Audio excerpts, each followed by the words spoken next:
Class 12th. I am taking today Vistas chapter number 8, Memories of Childhood. Introduction. Memories of Childhood. ये जो Memories of Childhood है, बचपन की यादें हैं, हैज़ डिस्क्रिप्शन ऑफ 2 इवेंट्स. इसमें एक्चुअल में क्या किया गया है, इसमें 2 घटनाएं हैं. जो 2 अंश हैं घटनाओं के, उनका वृतांत जो डिस्क्रिप्शन है वो लिया गया है प्रत्येक एक इवेंट के बारे में. Each of them represents the incident of her life. इनमें से 2 वीमेन हैं जो वीमेन राइटर हैं, जो उपस्थित कर रहे हैं या बता रहे हैं उन घटनाओं को जो उनके जीवन में घटी. बोथ आर वीमेन राइटर्स, दोनों की दोनों ही वीमेन राइटर्स हैं, and they have presented autobiographical episodes. इन्होंने जो यहाँ पर प्रदर्शित किया है ये एक आत्मकथा है, एक तरीके से इनकी ऑटोबायोग्राफिकल एपिसोड्स हैं, घटना वृतांत हैं, which belong to marginalised communities. और जो किससे संबंधित रखते हैं, दोनों ही जो विमेन हैं ये मार्जिनलाइज्ड कम्युनिटीज से हैं, जो हाशिए पर समुदाय है उससे इनका संबंध है. Such community is denied of involvement in mainstream. इस प्रकार की जो समुदाय होते हैं उनको उनका इन्वॉल्वमेंट, उनके जो वो ये समुदाय के लोग हैं जो मेन स्ट्रीम के लोग होते हैं, वो इनको इकोनॉमिकली, पॉलिटिकली और कल्चरल जो एक्टिविटीज़ होती हैं उनमें इनको इन्वॉल्व नहीं करते, अपने साथ सम्मिलित नहीं करते. एंड सोशल एक्टिविटीज़, और जो सामाजिक एक्टिविटीज़ क्रियाकलाप होते हैं उसमें भी इनको समान रूप से समान आदर के साथ सम्मिलित नहीं किया जाता. ड्यू टू देयर सब स्टैंडर्ड कंडीशंस, क्योंकि वो ये मानते हैं इनका जो जीवन स्तर है वो उनसे निम्न है और उनका लाइफ स्टाइल उनसे अलग है. These 2 incidents are remembrance of their childhood. ये जो दोनों वीमेन हैं जब बड़ी होगी, इन्होंने अपने बारे में ये वृतांत लिखा है जो उसमें बताया है उन 2 बचपन की घटनाओं का अलग अलग दोनों वीमेन ने वर्णन किया है, जो उनकी याद है बचपन की जब उन्हें ह्यूमिलेशन मिला because of marginalised communities. So let's start with the chapter. The first episode, ये इंडियन अमेरिकन वुमेन है. द फर्स्ट एपिसोड, जो पहला घटना वृतांत है उसमें बताया है the cutting of my long hair. इसका टाइटल उन्होंने दिया है मेरे लंबे बालों को काटा गया. Cutting of my long hair by Zitkala Sa. ये जीत कला शाह उन्होंने अपना नाम दिया है इसमें. And the narrator of the incident is an extra ordinary talented and educated American Indian women. ये जो लेखक हैं, ये जो वर्णन करता है इस घटना की, ये बहुत ज़्यादा टैलेंटेड हैं, बहुत ही ज़्यादा, और एजुकेटेड भी हैं, अमेरिकन इंडियन वुमेन हैं. ये जो भारतीय अमेरिकन वुमेन है. In 1900, late 1900, she published articles of criticizing the Carlisle Indian School. इन्होंने लेट 19s में एक प्रकाशित किया, आर्टिकल्स प्रकाशित किए और जिसमें इन्होंने आलोचना की ऐसे कार्लाइल इंडियन स्कूल की जिसमें कि ह्यूमिलेशन किया जाता था जो इंडियन लोग थे उन बच्चों का. इन दिस एपिसोड, इस घटना वृतांत में, she presented the bitter experience and humiliation in the boarding school. इस घटना वृतांत में उन्होंने समझाया है किस तरीके से उनका एक कड़वा अनुभव है, कैसे उनको प्रताड़ित किया गया, ह्यूमिलेशन किया गया मेंटली और physically in the boarding school. एक बोर्डिंग स्कूल में जहाँ पर वो हॉस्टल में उनको ले जाया गया. Where she found herself among the people of unknown language. जब वो वहाँ पहुँची तो उन्होंने पाया कि वो किन लोगों के बीच में थी जो लोग उनकी भाषा नहीं बोलते थे, वो अलग ही भाषा बोल रहे थे. She resisted for freedom. उनको ज़बरदस्ती पकड़ा गया और उनके साथ बिल्कुल ऐसे ह्यूमिलेशन किया गया जैसे किसी जानवर के साथ करते हैं. उनको कुर्सी से बांध दिया गया था, फिर उनके बाद उसके बाल काट दिए गए थे. ये आगे हम देखेंगे. शी रेसिस्टेड, उन्होंने इसका विरोध किया फॉर फ्रीडम, आज़ादी के लिए अपनी, but failed in her efforts. लेकिन उसकी सारी कोशिशें, जो उसके एफर्ट्स थे, वो सब असफल हो गए थे. Where she suffered extreme insult, जहाँ उन्होंने बहुत ज़्यादा एक्सट्रीम इंसल्ट को, अपनी बेइज्जती को महसूस किया. She was admitted in boarding school. ये स्टोरी है शॉर्ट में कि उसको एक प्रवेश दिया गया, एक बोर्डिंग स्कूल में उनको रखा गया इन साउथ अमेरिका में. It is called the land of apples. उन्होंने बताया है इस जगह को लैंड ऑफ एप्पल्स के नाम से जाना जाता है. ये क्यों लैंड ऑफ एप्पल्स के नाम से जाना जाता है? It grows different varieties of apples and exports huge amount of apples in the international market. क्योंकि ये बहुत तरीके की वेराइटीज़ यहाँ पर साउथ अमेरिका में उगती हैं और इनको निर्यात किया जाता है, और ये जो एप्पल्स हैं इंटरनेशनल मार्केट में इनको निर्यात किया जाता है, इसलिए ये साउथ अमेरिका जो फेमस है लैंड ऑफ एप्पल्स के नाम से।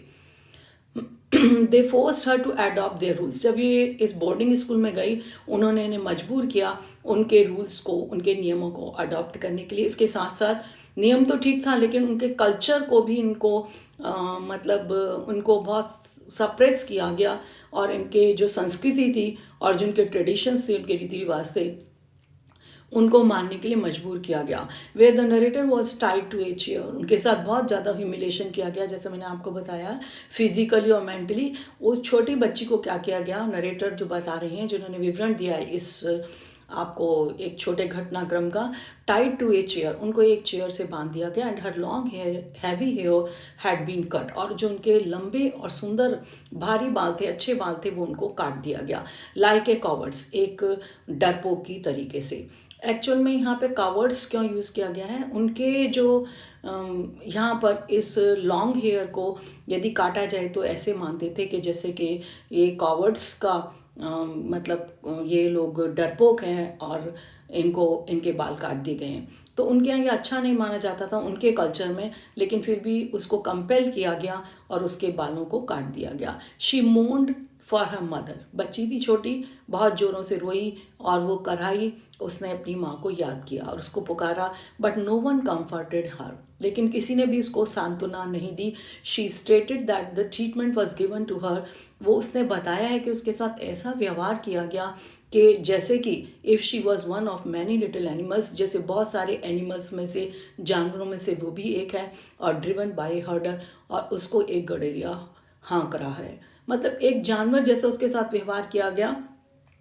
उस बच्ची को ज़बरदस्ती पकड़कर बांध करके और उसको उसके बालों को काट दिया गया। फिर उसने देखा कि वहाँ पर जो जब वो डाइनिंग हॉल में गई तो वहाँ पर भी उसको उन्हीं के जो खाने के रूल्स थे वो सब फॉलो करने पड़े, और वो बच्ची इसमें बड़ा ही इंसल्टिंग फील कर रही है, हेजिटेशन फील कर रही है। ये भी इस स्टोरी में दिखाया गया है। नेक्स्ट जो एपिसोड है दूसरा, बामा का, ये एक तमिल दलित महिला है और कैथोलिक ईसाई परिवार से बिलोंग करती है। This the second episode. अब ये जो है, ये दिस की जगह this is the second episode. ये सेकंड एपिसोड है we two are human beings by Bama. Bama ने इसको इस हेडिंग के अंडर लिखा है, we two are human beings, हम भी मनुष्य हैं, हम भी मानव हैं। ये बामा के द्वारा लिखा गया है। Introduction. The episode tells that Bama's experience as a victim of the caste system. इसमें ये भी एक हाशिए के समुदाय से बिलोंग करती हैं। इस घटना वृतांत में ही बताया गया है, बामा ने बताया अपना अनुभव कि एज ए विक्टिम वो किस तरीके से पीड़ित हुई कास्ट सिस्टम को लेकर के, एक जाति व्यवस्था को लेकर के, उनको कैसे ह्यूमिलेट किया गया उनके जाति के लोगों को। इन्होंने इसको छोटे से इंसिडेंट से एक्सप्लेन किया है अपने बचपन के जो उन्होंने एक्सपीरियंस किया। She explains the kind of discrimination. उन्होंने ये वर्णन किया है किस प्रकार से ये भेदभाव किया जाता है, ह्यूमिलेशन किया जाता है, प्रताड़ित किया जाता है, शी हैज़ टू फेस, जिसको उसको फेस करना पड़ा। ये एपिसोड है, ये जो घटना वृतांत है, ये है छोटा सा। बामा एक तमिल दलित वुमेन। बामा जो है वो एक तमिल की दलित वुमेन है।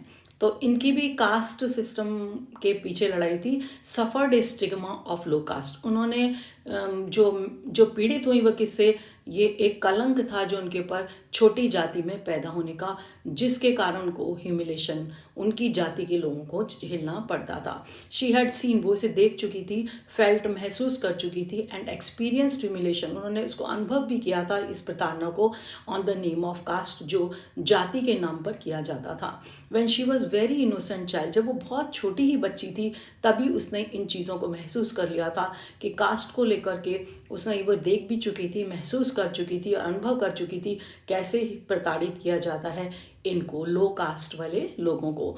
हर school was not quite away from home. वो छोटी बच्ची थी, 4th क्लास का शायद से इंसिडेंट है ये। जब बच्ची अपने स्कूल जाती थी तो वो उसके घर से वैसे काफ़ी दूर नहीं था। It hardly took only 10 minutes time, केवल उसको मुश्किल से 10 मिनट का समय लगता था टू रीच, है ना, वहाँ पर घर पहुँचने के लिए। To reach there, but it would take half an hour to her. घर पहुंचने के लिए उसको केवल 10 मिनट का समय लगता था, लेकिन जो बच्ची थी वो उस आने के समय में स्कूल से घर तक आधा घंटा ले लेती थी। द रीजन वॉज दैट, इसका कारण ये था that there were many attractions on the way for distraction. उसके रास्ते में बहुत सारे ऐसी चीज़ें थी जो उसे आकर्षित करती थी और जो उसको ये उसके लिए एक वे ऑफ डिस्ट्रक्शन था, उसको अपने मेन लक्ष्य से भटकाने वाला। मतलब वो बच्ची थी रास्ते में, जैसे मार्केट से आ रही है, कोई सर्कस हो रहा है, कोई जानवर को खिला रहा है, किसी मंदिर के बाहर क्या हो रहा है, कोई हलवाई के यहाँ क्या हो रहा है, ये सब चीज़ें वो देखती आती थी। रनिंग फ्रॉम स्कूल, एक दिन ऐसे ही उसने अपना अनुभव बताया इंसिडेंट में। जब वो स्कूल से लौट रही थी, she noticed an elderly man, उसने देखा एक बड़ी उम्र का आदमी ऑफ देयर कास्ट, जो उनकी ही कास्ट का व्यक्ति था, carrying a packet of food, जो अपने हाथ में एक भोजन का पैकेट उठाए हुए था, which was held with a string, जिसको उसने एक रस्सी से बांधा हुआ था और उस रस्सी से उसको पकड़ा हुआ था जिससे उसका हाथ उससे टच ना हो जाए। He was holding it in a strange manner, उस बच्ची ने देखा उसने उस जो फूड पैकेट था उसको पकड़े हुए था बड़े अजीब तरीके से। दैट अम्यूज्ड हर, इससे उसको बड़ा एंटरटेनिंग लगा, ये उसे बड़ा मज़ा आया देख करके। हर वेरी मच, कि उसको बहुत मज़ा आया, देखो कैसे इसको पकड़े हुए खाने को कि जिससे इसका हाथ टच ना हो जाए। When she told this incident the comic details to Anand, Anand means यहाँ पर है एल्डर ब्रदर। जब उस बच्ची ने, बामा ने, ये जो कॉमिक डिटेल्स थी, जो हास्यास्पद जो उसे लगा, ये सब देख करके उसने अपने आनंद को, अपने एल्डर ब्रदर को बताया। ही एक्सप्लेन्ड दैट, लेकिन बड़ा ब्रदर था, उसने उसे समझाया, क्योंकि वो यूनिवर्सिटी में पढ़ता था और बड़ा था, समझदार था, वो समझता था कैसे कास्ट सिस्टम उनके ऊपर हावी है और कैसे उनको इंसल्ट किया जाता है, कैसे उनको ह्यूमिलेट किया जाता है। ही एक्सप्लेन दैट, उसने उसे समझाया, बड़े भाई ने अपनी इस बहन को, that the thing belong to upper caste, कि ये जो चीज़ थी, जो हाथ में उसने फूड पैकेट पकड़ा था, ये किससे संबंधित था, ये एक अपर कास्ट के, ऊंची जाति के व्यक्ति का था। And so must not be touched bye them, और ऐसा माना जाता था कि यदि अपर कास्ट का जो सामान है फूड, यदि उसे लोअर कास्ट वाला कोई छू लेगा तो वो कैसा हो जाएगा, वो छुआ नहीं जाना चाहिए, अपवित्र हो जाएगा, ऐसी उनकी सोच थी गंदी। सो must not be touched bye them, ऐसा उसको बताया उन्होंने कि वो निश्चित रूप से उसको उस पर टच नहीं करना चाहिए था, किनके द्वारा, उन पर्टिकुलर जाति के लोगों के द्वारा।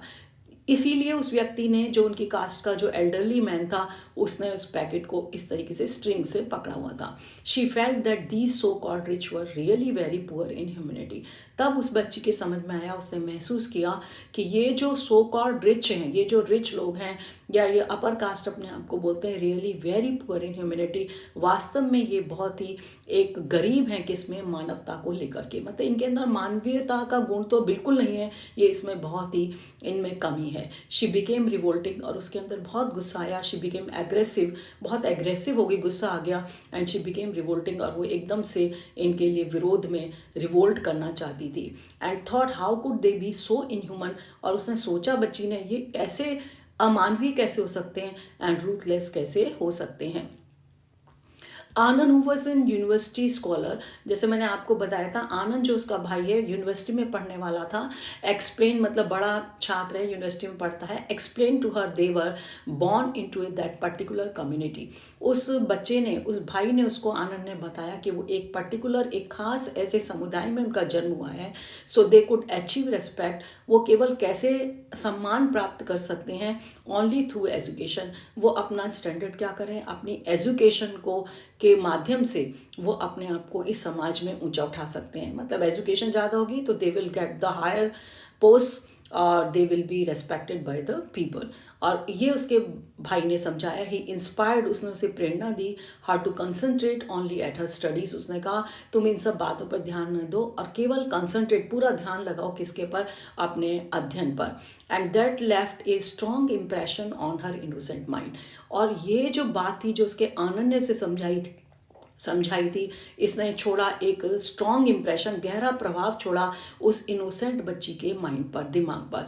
She studied hard at the maximum, और उसने पूरा प्रण कर लिया और उसने बहुत मेहनत की और जितनी उसमें ताकत थी और एंड एफर्ट्स जितनी उसने कोशिश कर सकती थी, she secured highest position in her class. और उसका उसका रिजल्ट ये हुआ, उसने प्राप्त की सबसे ज़्यादा अच्छी पोजीशन प्राप्त की अपनी क्लास में। और उसने देखा and many people became her friends. अब बहुत सारे कक्षा के जो बच्चे थे वो उसके अपने आप से आगे चल के फ्रेंड्स बन गए।